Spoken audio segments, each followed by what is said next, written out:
Hey guys, today I'm going to read you the story of Cinderella. The wife of a rich man fell sick, and as she felt that her end was drawing near, she called her only daughter to her bedside and said, "Dear child, be good and pious, and then the good God will always protect you, and I will look down on you from heaven and be near you." Then she closed her eyes and departed. Every day the maiden went out to her mother's grave and wept, and she remained pious and good. When winter came, the snow spread a white sheet over the grave, and when the spring sun had drawn it off again, the man had taken another wife. The woman had brought two daughters into the house with her, who were beautiful and fair of face, but vile and black of heart. Now began a bad time for the poor stepchild. "Is this stupid goose to sit in the parlor with us?" said they. "He who wants to eat bread must earn it. Out with the kitchen wench." They took her pretty clothes away from her, put an old gray bed gown on her, and gave her wooden shoes. "Just look at the proud princess, how decked out she is." They cried and laughed and led her into the kitchen. There she had to do hard work from morning till night, get up before daybreak, carry water, light fires, cook and wash.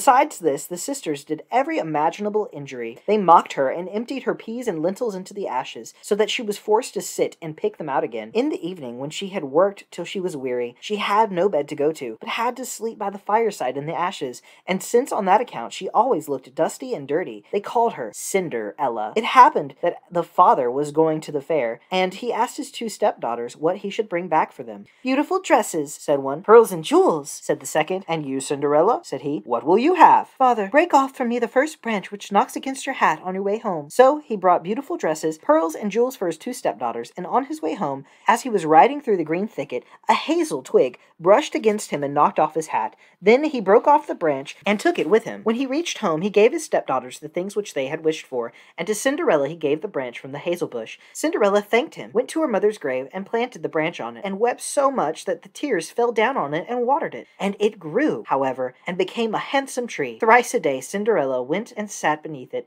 and wept and prayed, and a little white bird always came on the tree, and if Cinderella expressed a wish, the bird threw down to her what she had wished for. It happened, however, that the king appointed a festival which was to last 3 days, and to which all of the beautiful young girls in the country were invited, in order that his son might choose himself a bride. When the two stepsisters heard that they too were to appear among the number, they were delighted, called Cinderella, and said, "Comb our hair for us, brush our shoes, and fasten our buckles, for we are going to the festival at the king's palace." Cinderella obeyed, but wept because she too would have liked to go with them to the dance, and begged her stepmother to allow her to do so. "You go, Cinderella," said she. "You are dusty and dirty, and would go to the festival. You have no clothes and shoes, and yet would dance." As, however, Cinderella went on asking, the stepmother at last said, "I have emptied a dish of lentils into the ashes for you. If you have picked them out again in 2 hours, you shall go with us." The maiden went through the back door into the garden, and called, "You tame pigeons, you turtle doves, and you birds beneath the sky, come and help me to pick the good into the pot, the bad into the crop." Then 2 white pigeons came in by the kitchen window, and afterwards the turtle doves, and at last all the birds beneath the sky came whirring and crowding in, and alighted amongst the ashes, and the pigeons nodded with their heads and began pick, pick, pick, pick, pick,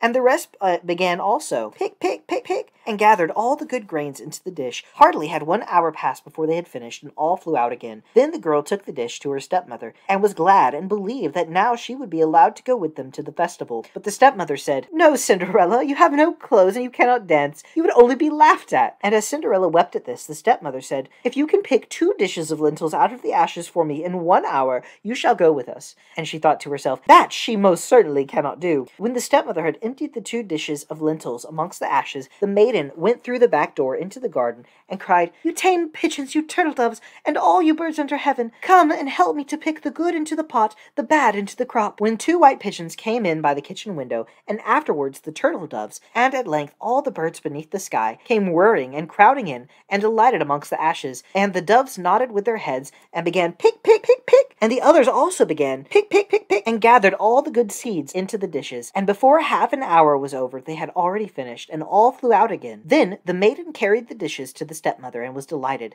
and believed that she might now go with them to the festival. But the stepmother said, "All this will not help you. You cannot go with us, for you have no clothes and cannot dance. We should be ashamed of you." With this, she turned her back on Cinderella, and hurried away with her 2 proud daughters. As no one was now at home, Cinderella went to her mother's grave beneath the hazel tree, and cried, "Shiver and quiver, little tree, silver and gold throw down over me." Then the bird threw a gold and silver dress down to her, and slippers embroidered with silk and silver. She put on the dress with all speed and went to the festival. Her stepsisters and her stepmother, however, did not know her, and thought she must be a foreign princess, for she looked so beautiful in the golden dress. They never once thought of Cinderella, and believed that she was sitting at home in the dirt, picking lentils out of the ashes. The prince went to meet her, took her by the hand, and danced with her. He would dance with no other maiden, and never let go of her hand, and if anyone else came to invite her, he said, "This is my partner." She danced till it was evening, and then she wanted to go home, but the king's son said, "I will go with you and bear you company," for he wished to see to whom the beautiful maiden belonged. She escaped from him, however, and sprang into the pigeon house.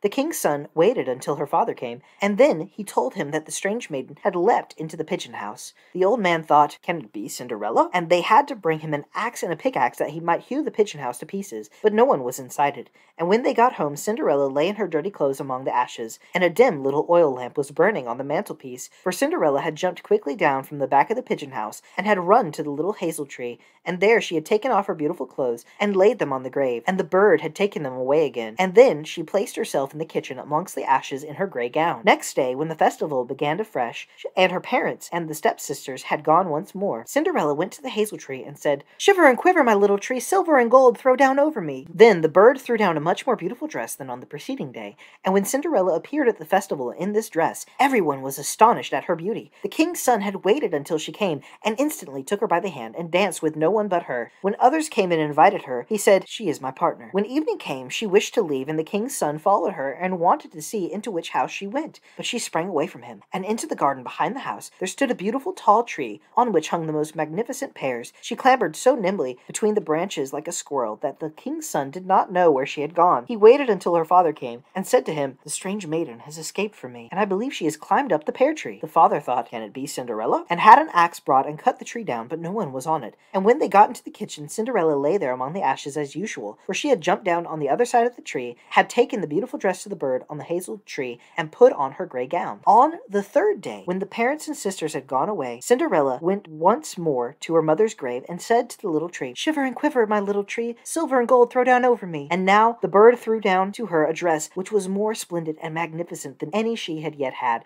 and the slippers were golden. And when she went to the festival in the dress, no one knew how to speak for astonishment. The king's son danced with her only, and if anyone invited her to dance, he said, "She is my partner." When evening came, Cinderella wished to leave, and the king's son was anxious to go with her, but she escaped from him so quickly that he could not follow her. The king's son had, however, used a stratagem, and had caused the whole staircase to be smeared with pitch, and there, when she ran down, had the maiden's left slipper, which remained sticking. The king's son picked it up, and it was small and dainty and all golden. Next morning, he brought it to the father, and said to him, "No one shall be my wife, but she whose foot fits this golden slipper." Then the two sisters were glad, for they had pretty feet. The eldest went with the shoe into her room, and wanted to try it on, and her mother stood by, but she could not get her big toe into it, and the shoe was too small for her. Then her mother gave her a knife, and said, "Cut the toe off. When you are queen, you will have no more need to go on foot." The maiden cut the toe off, forced the foot into the shoe, swallowed the pain, and went out to the king's son. Then he took her on his horse as his bride, and rode away with her. They were, however, obliged to pass the grave, and there, on the hazel tree, sat the two pigeons, and cried, turn and peep, there's blood within the shoe,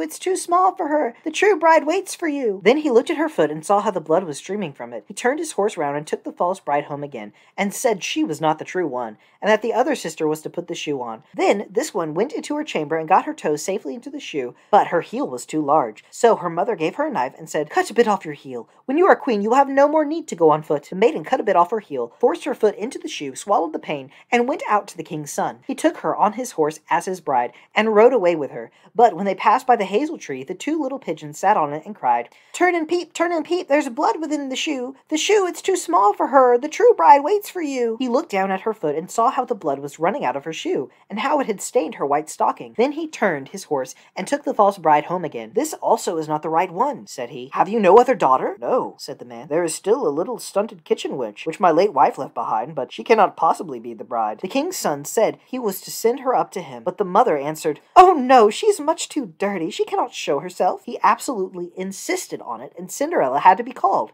She first washed her hands and face clean, and then went and bowed down before the king's son, who gave her the golden shoe. Then she seated herself on a stool, drew her foot out of the heavy wooden shoe, and put it into the slipper, which fit like a glove. And when she rose up and the king's son looked at her face, he recognized the beautiful maiden who had danced with him, and cried, "That is the true bride." The stepmother and the two sisters were terrified and became pale with rage. He, however, took Cinderella on his horse and rode away with her. As they passed by the hazel tree, the two white doves cried, turn and peep, no blood is in the shoe. The shoe is not too small for her. The true bride rides with you." And when they had cried like that, the two came flying down and placed themselves on Cinderella's shoulders, one on the right, the other on the left, and remained sitting there. When the wedding with the king's son was celebrated, the two false sisters came and wanted to get into favor with Cinderella and share her good fortune. When the betrothed couple went into the church, the elder was at the right side and the younger at the left, and the pigeons pecked out one eye of each of them. Afterwards, as they came back, the elder was at the left and the younger at the right, and the pigeons picked out the other eye of each. And thus, for their wickedness and falsehood, they were punished with blindness as long as they lived. The end.